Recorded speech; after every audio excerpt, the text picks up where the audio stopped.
You're listening to the Manifesting Miracles podcast. By tuning in today, you're dialing into your frequency of abundance. I'm Michelle J. Lamont, your manifestation master and guide. Ever since 2016, I've been obsessively dedicating my life to uncovering, dissecting, and analyzing every aspect of the practices and modalities in which we call manifestation. You see, you are truly more powerful than you can even imagine and fully capable of manifesting miracles on the daily. I'm going to teach you how to attract a life beyond your wildest dreams using your own divine power.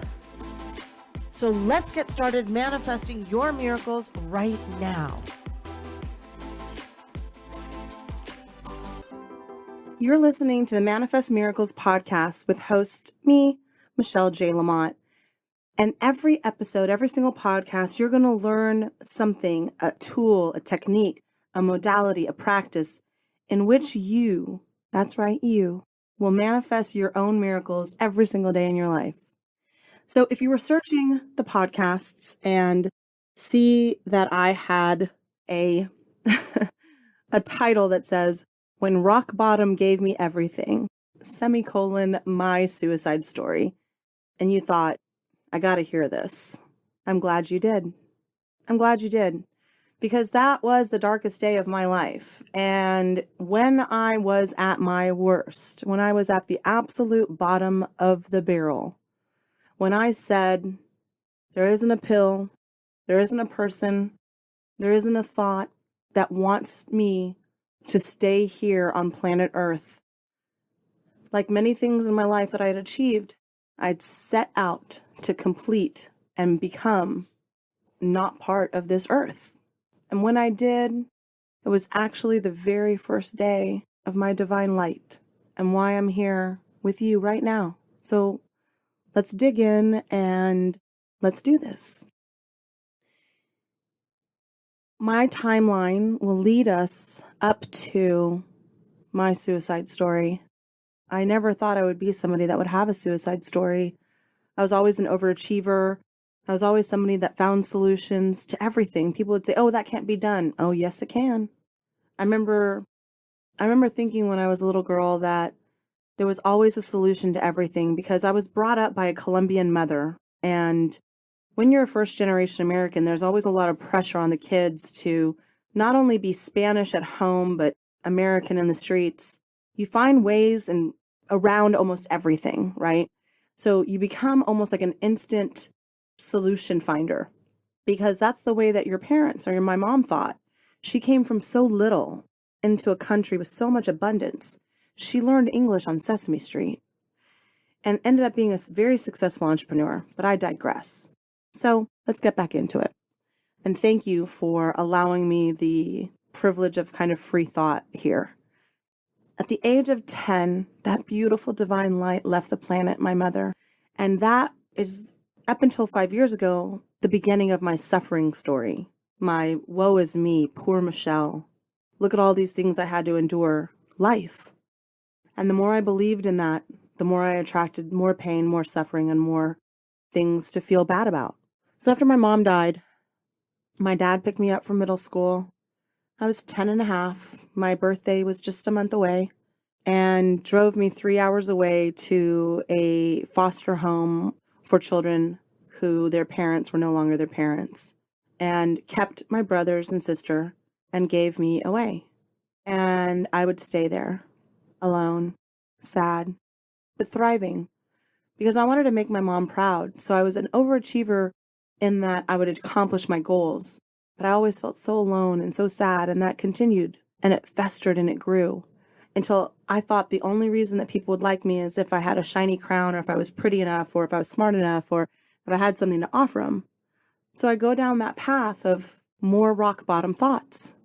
And in that place, I had to avoid sexual assault and sexual predators on the outside of the home and the inside around me. I had to get myself to college and get myself out of college to help my sister. And then I literally married the first guy that was nice to me and started a 19-year relationship with complete and utter mental and emotional abuse. Now, I would I was a successful entrepreneur for sure, but in the totality of things, I was just a very scared and depressed person. And everywhere I went, I was a wrecking ball. I didn't care who I hurt. I didn't care what I had to do. I didn't care who I had to manipulate. I lived in a terrible home with my then husband. I every single day cried in the shower, cried on the way to work, cried when I went running. Even if I would get up on stage and give a speech about being an entrepreneur, how to achieve success and what Latin women can do and whatnot, it didn't matter. I was always on a trajectory for this suicide attempt. I had failed failed businesses. I even had miscarriages. I've had a C-section and operations and no babies. I constantly lived in fear. I had agreed to my life of pain until I finally, in 2015, filed for divorce. And when I did, I also believed that nothing else would ever matter in life. That if my dad didn't love me and he gave me away, and my husband couldn't love me, and I sure as heck didn't love me, who else would? And the monetary things, I knew I could achieve them again, but what was the point? What was the point of me living another day in this hell that I called life? So I had started seeing a psychologist right after my divorce, who of course prescribed me pills because everybody wants to give you a pill for a solution, and that ain't it. Well, I saved up all those Xanax. That's what I got. A Xanax to wake up, a Xanax for the midday, a Xanax for the afternoon, a Xanax to go to sleep, and then Adderall to wake up and Adderall to stay awake, and constantly telling myself that my life was just a wreck. And so my life became a wreck.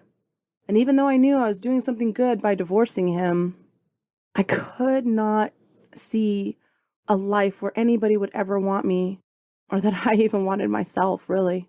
So I decided that I would come up with a plan on how to die. And I don't know how to explain it, except that I'm a goal setter. I'm a person that has a plan for their plans, for their plans, for their plans. And I live in a metropolitan city, Dallas, Texas, a top 5 city in the United States as far as media markets. We have a lot of overpasses and super highways because we like to drive in Texas, but we should be environmentally friendly. Let me just put that out there because I love Mother Earth.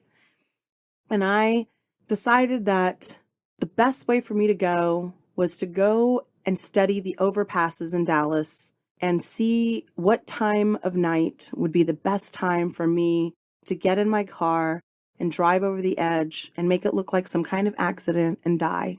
I wasn't brave enough to actually say, go do something and, let's just make it fast and final. Somehow in my mind, I thought, even in my own, and this is kind of sad, right?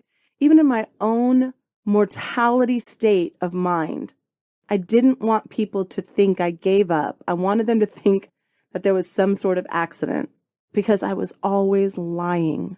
Why was I always lying? Because I always lived in fear. And so I went to all these overpasses and I started taking notes and how many 18-wheelers I would see, how many cars, how many motorcycles. And no matter where I would drive to or what I would do, I could not find a time of day or a place that my fake pretending like I had an accident idea wouldn't take somebody else out. And no matter what, I always had love for my nieces and my nephews and for the animals in my life. And thinking of one of them being in that car and dying because I couldn't find a better way was more than I could handle. So I scratched that thing off and I said, I'm going to start doing research on why people don't succeed at suicide. People vomit things up. They change their mind. There was a way for them to unhook themselves. All these things. I just couldn't get a gun. That wasn't anything I could do. I'm still not that person. I don't even own one. I mean, I couldn't do it. That was not something I could think of doing. And plus, what happened if you missed? And then you're in a wheelchair. All those thoughts come through my head and all those, not that being in a wheelchair is the end of life, not at all. Being somebody else's burden was my issue. And I didn't want to be somebody else's burden. I just wanted off this planet. And I wanted off this planet now. So I decided I didn't eat for 2 days because I wanted to have a bloodstream that accepted the pills quickly. I stood out. I have a pool in my backyard. And I decided to go by the pool And I fell in a couple of times to practice. And I had duct tape. I had Baybell cheeses when I used to eat cheese, crammed full of Xanaxes. So I would just chew them and get them in there and then just keep popping Baybills until I couldn't really stand or I was dizzy. Then I was going to do the bag and then the duct tape around my neck. Hopefully hit my head on the side of the pool and knock myself out and make it impossible for me to ever wake up. And I took the first Baybell and then I took the second.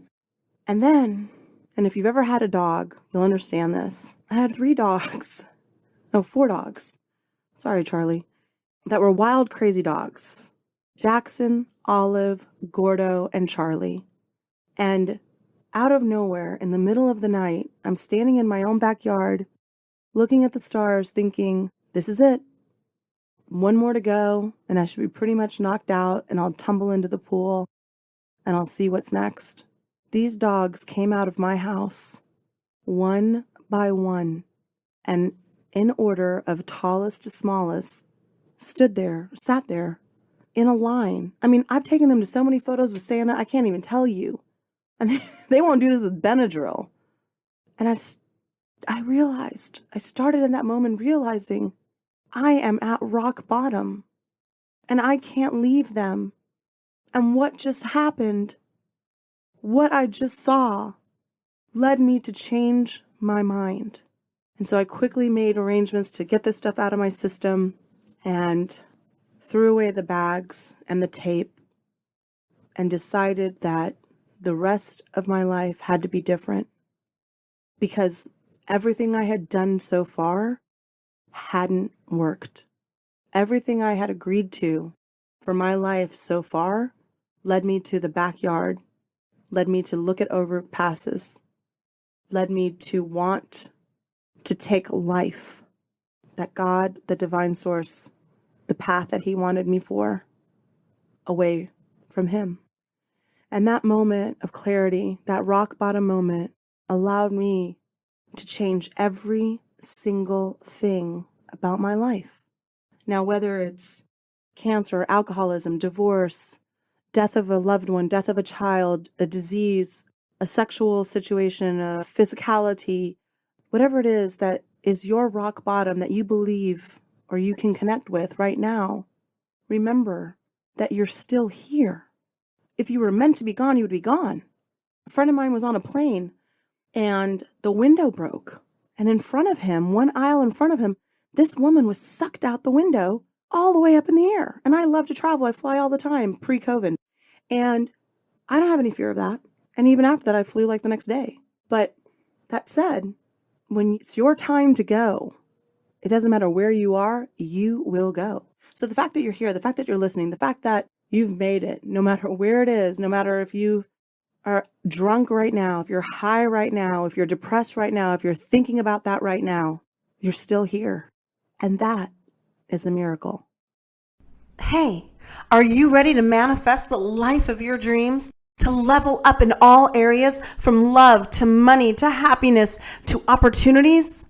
You see, I take my clients to the next level on a transformational journey to change their life and to manifest the life of their dreams. And I'm ready to do that for you too. All you have to do is go to Michelle J. Lamont, michellejlamont.com, and send me a form on my contact form, or to email me at info@michellejlamont.com, or to go to my Instagram, Michelle J. Lamont, and tap on my link tree and book your session right now, or to DM me. Again, Michelle J. Lamont on .com, Michelle J. Lamont info.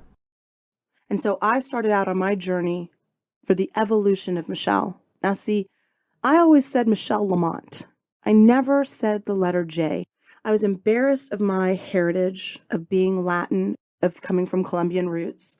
And I always thought that my middle initial exemplified that. And I always believed that the Juanita, Michelle Juanita Lamont, wasn't me. I was shiny plastic Michelle Lamont. You couldn't hurt me. I can only hurt and dominate and destroy and eliminate any joy from you because it's all I had to give. And through that beginning evolution, through that rock bottom night, staring up at the stars, and one by one, my babies, my beautiful, beautiful babies came out and performed a miracle unlike any I had ever seen. And I knew that everything I had known before didn't work. So I started reading and studying and diving into learning about every different religion, Buddhist, Muslim, Christianity, Judaism, everything about the modalities, crystals, fire, light, earth, wind, nature, abundance, laws of the universe. I mean, I became so addicted to this energy that it was driving me. I even went through a Kundalini awakening, Kundalini, I can't say that word, can I? Kundalini awakening? Okay, anyway, where I slept 10, 12 hours a day for no reason. My soul was shifting. I was getting downloads. I was transforming and transmuting this energy through all of these different practices and modalities that I was now learning, understanding, and accepting of. Forgiveness, beauty, gratitude, attitude. And then I became addicted to meditation.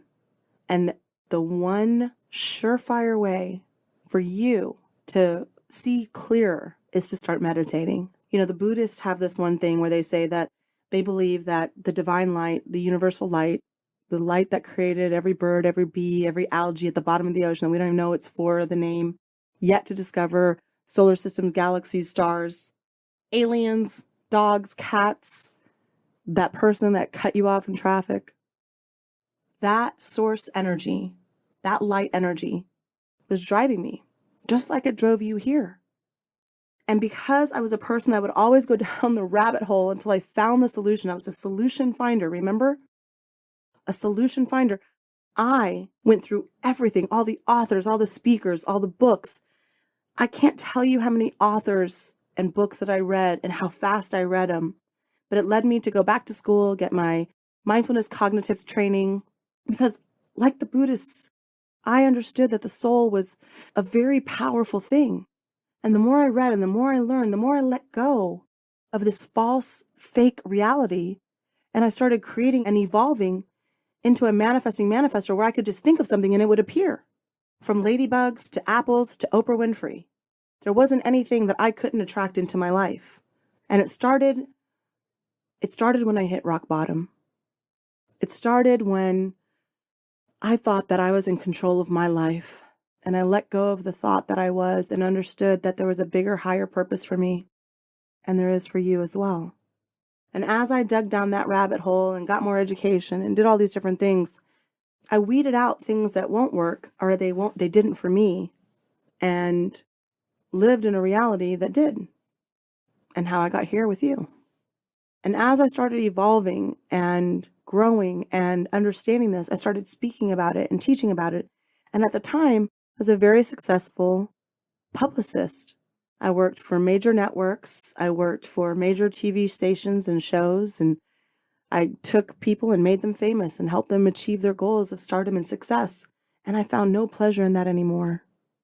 What I found pleasure in was staring at a tree for an hour or hugging it. Did you know that 97% of our DNA is the same as a tree? I didn't. And when I was meditating at this Buddhist temple, this monk told me, he said, "Michelle, I see resistance in you. What is it?" And I was like, "Oh, there's so much, man.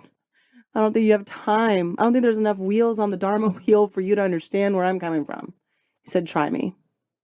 So I explained to him all these things that I've told you in this podcast. And he nodded and he smiled. He said, Buddhist isn't a religion. It's a spiritual teaching. And Buddhists believe that the soul is too big, too magnanimous, too important, too huge, too powerful to be contained in a little bitty body, little bitty human body, flesh, bones, cells, organs, hair, all the things that make up our human body. And they believe that the divine soul is just a teeny little bitty piece inside of us, waiting to connect to the big, huge soul behind us or above us. And the only way or around us to connect with that is through meditation. And so I became a meditating meditator. I taught mindfulness. I learned how to become quiet and still. And I was obsessed with always having music on or a TV on or you name it, I had it on. I couldn't have just one device. Have a TV on and my phone out. If I was exercising, I had to listen to music. If I was driving, I had to listen to music. If I was at work, I had to have multiple screens open, multiple tabs. And when you're not okay with who you are, you're always closer to rock bottom than you are to your miracles. If you've become very good at finding solutions, robbing Peter to pay Paul, you understand that it ain't working. And I get that too. And for me, I want you to hear that it will work. And I think that I really decided that I wasn't a publicist and I was a manifesting expert when I manifested Oprah Winfrey. And that's another episode. And I went to my Instagram and I changed it from publicist to manifester, manifestation expert. And then I started getting unbelievable things into my life. Every day was better than the last. And it hasn't stopped since that day. Sure, I've encountered lots of other things that would probably tear me down that rabbit hole of suffering. But because I had really created tools in my life to be an abundant, happy soul, I found solutions towards joy, towards happiness. Sure, things are going to go wrong. Sure, you're going to have bad days, but they get less and less and you see them differently. You start to see the solution, the love in that suffering moment. And if you don't, you repeat it over and over and over and over and over and over. Or it becomes a disease, or it becomes a failed marriage, on and on and on. And so when that happened, I changed all my signatures to Michelle J. Lamont. And if you go to my website, you'll see that the letter J is very prominent in my logo. And that's because the old Michelle was in a low vibrational state where rock bottom was always an option. And I was out of alignment for my life. And when I became honest about who I was and what I really wanted, and I let go of all that, I was able to see clearly for the very first time. And you will too. And I can't tell you how much I appreciate that you are listening right now. And I know if you're in pain, how hard it is to hear this. But don't give up. Start investing in your joy. Your path and your purpose need you. We need you. The collective needs you. Don't give in to those low vibrational fears. You know and I know that you can find happiness if you try. It's just as easy to be positive as it is to be negative. There's no calorie difference. But you can't just say it. You have to actually really find things that bring you that. And if the manifestation memo is the one point in the podcast where I say, here's what I want, here's what you need to learn, here's the takeaway, this is it, this is what I want you to know, this is it. If you haven't hit your rock bottom, or you have, you are still here. And everything else doesn't freaking matter. And once you understand that you are not in charge of when you leave or when you come here, you can start to see that your evolution is waiting for you as well.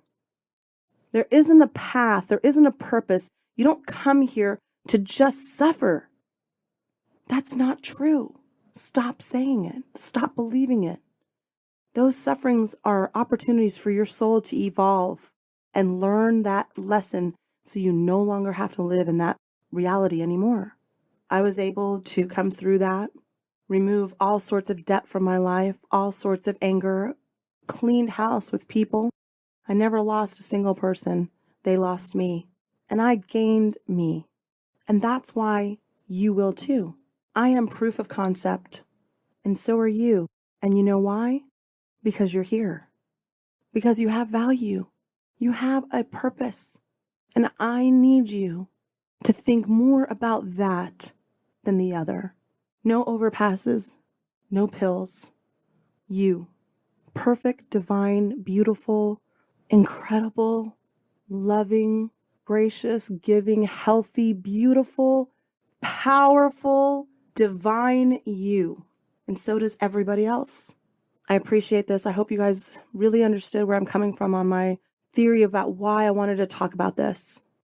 And I know that it can be so difficult, but it can also turn into something so beautiful. And I love you.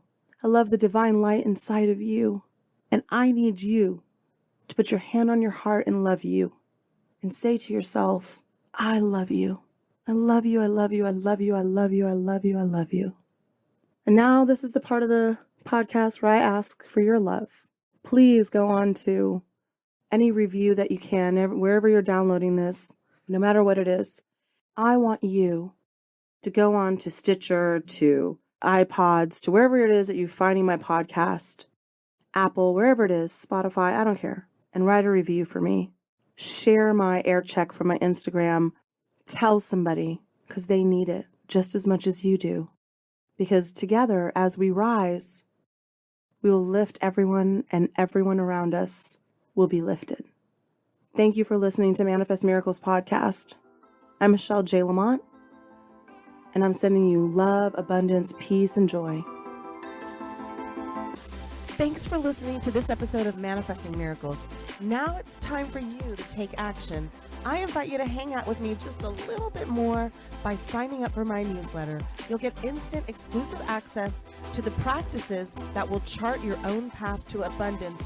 And yes, spark that highest version of you. Head to the show notes right now so you don't miss a thing. Now listen, I fucking believe in you. And it's now time for you to win, win, win! Yes! Yes!